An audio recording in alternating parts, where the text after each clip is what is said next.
Les gens adorent les super-héros. Il suffit de regarder les salles de cinéma au cours de la dernière décennie pour en avoir la preuve. Et puisque le catch est essentiellement un univers de super-héros en action réelle, il est tout à fait logique que quelqu'un adopte la cape comme gimmick pour lui-même. C'est exactement ce qu'a fait Gregory Helms, en créant un personnage qui a duré des décennies et diverti des millions de personnes à travers le monde.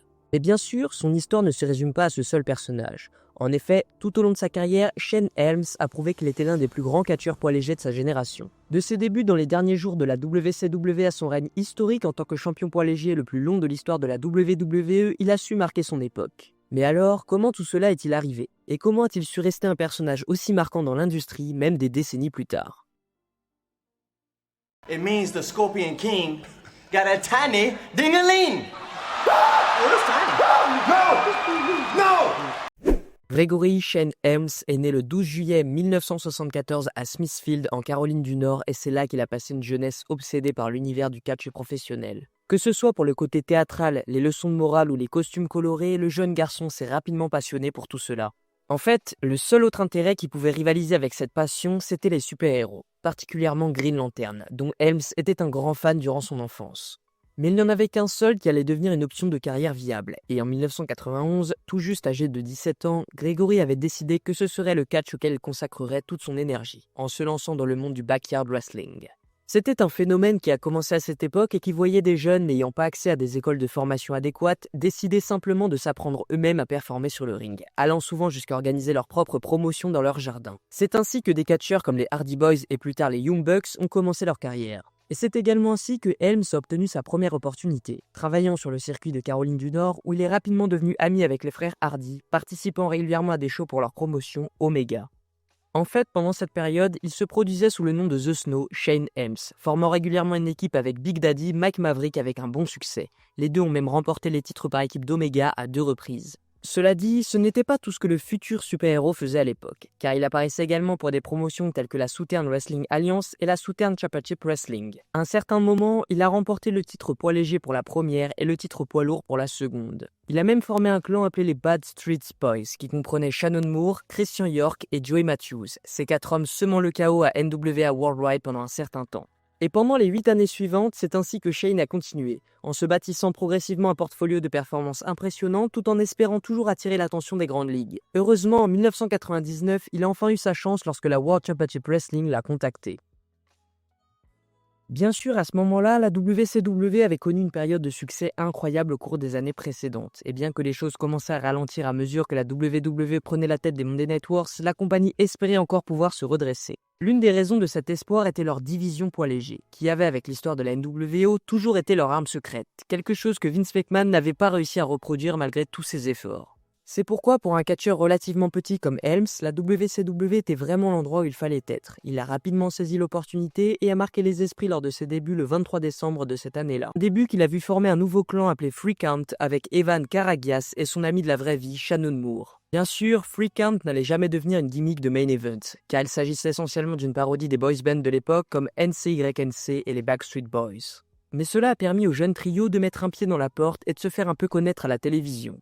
Bien que les clips qu'ils réalisaient et les chansons qu'ils interprétaient avant leur match soient souvent gênants, leur travail sur le ring parlait de lui-même. Les 3 voltigeurs, particulièrement Helms, brillaient à chaque fois qu'ils en avaient l'occasion. Et cela suffisait à rendre leur gimmick respectable, à tel point qu'ils ont collectivement remporté le titre hardcore de la WCW en février 2000.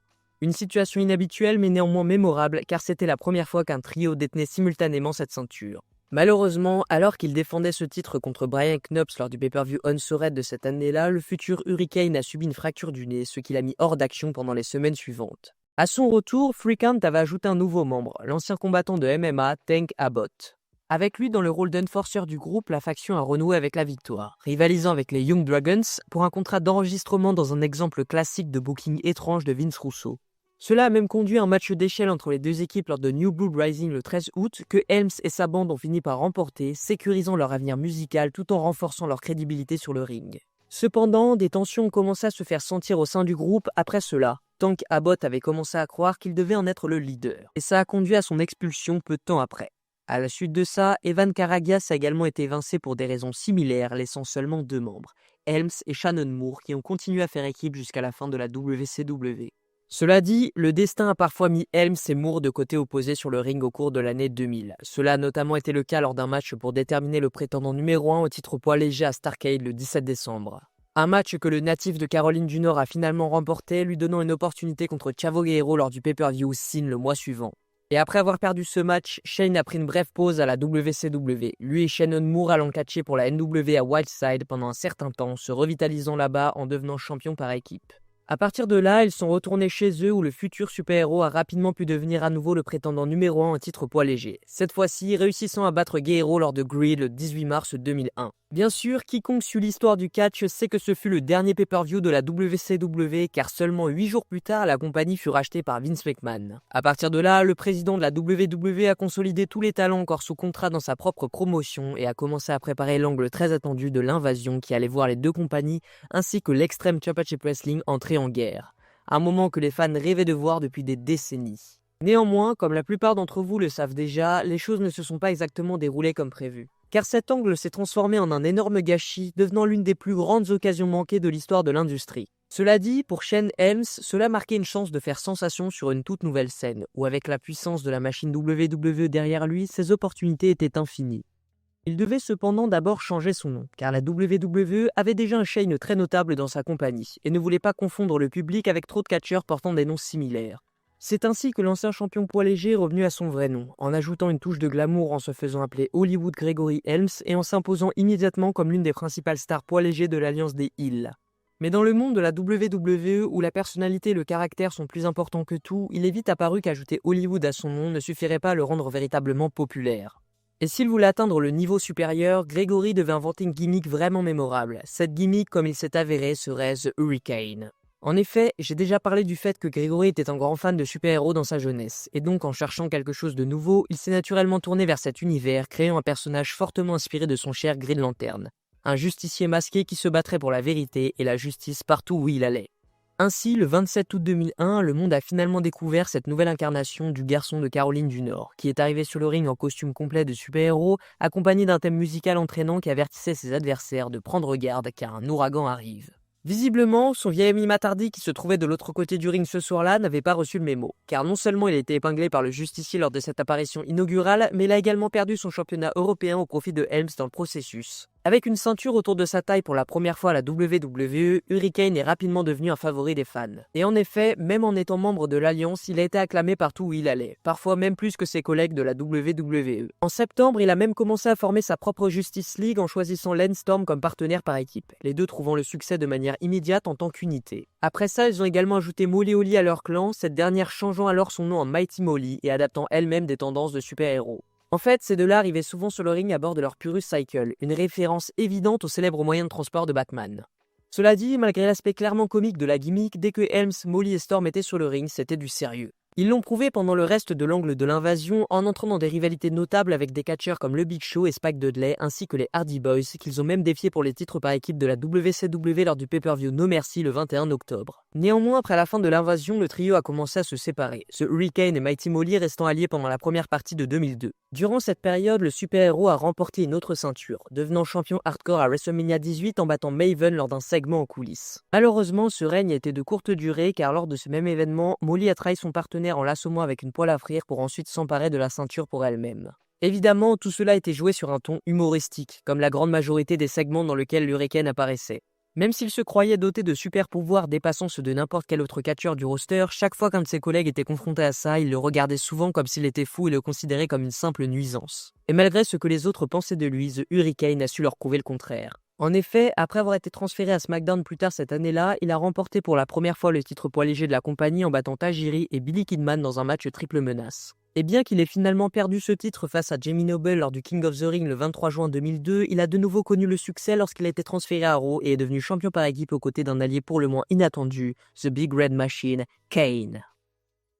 Le duo qui est devenu connu sous le nom de Hurricane a fait équipe pendant environ un mois, conservant leur titre fraîchement gagné durant cette période et se sont avérés être un excellent duo comique dans la mid-card. Cependant, pour ceux qui pensaient que la mid-card représentait le sommet que Helms pourrait atteindre, ils allaient être surpris.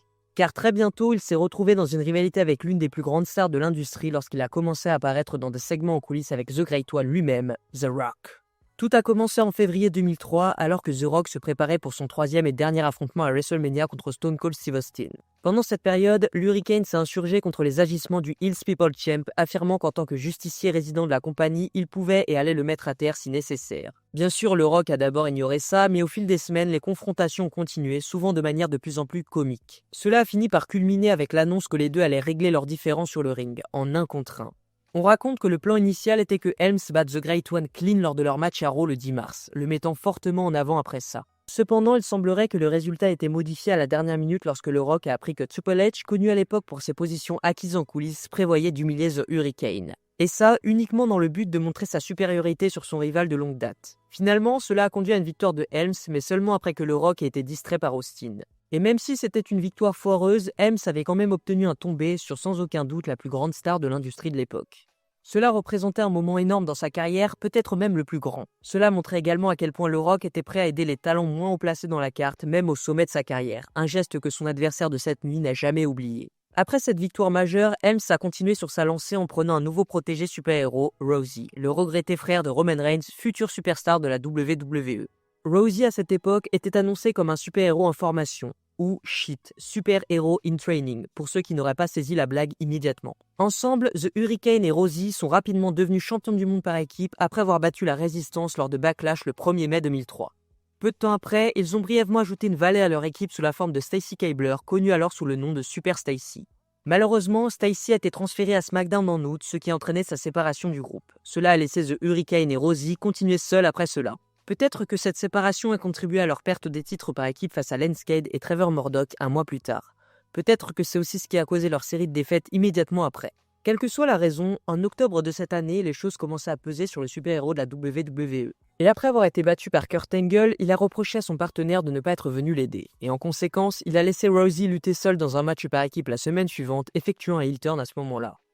En annonçant également aux fans qu'il en avait fini avec les blagues et qu'il revenait à son vrai nom, Gregory Helms, abandonnant complètement son rôle de super-héros. Quelques semaines plus tard, il a affronté son ancien partenaire dans un match en 1 contre 1, remportant la victoire et mettant fin à leur alliance une fois pour toutes.